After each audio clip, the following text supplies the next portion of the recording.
এই জামাতকে আমরা কখনো প্রতিদ্বন্দ্বিতা শহীদ প্রেসিডেন্ট জিয়াউর রহমানের সৈনিক।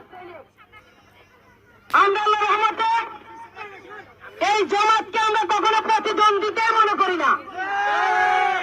ইনশাআল্লাহ এই জামাতকে বোঝানোর জন্য আমার মহিলা দলে যথেষ্ট। ইনশাআল্লাহ চলবে মেনে 13 তারিখ সারাদিন আপনারা সকালবেলা রান্নাবাড়া করে আপনারা কেন্দ্রে চলে যাবেন। আর আমার কেন্দ্রের ভাইরা আছেন, 11 তারিখ বিকাল থেকে আমাদেরকে কেন্দ্র পাহারা দিতে হবে। এই জামাত শিবির আমাদের ভোট চুরি করে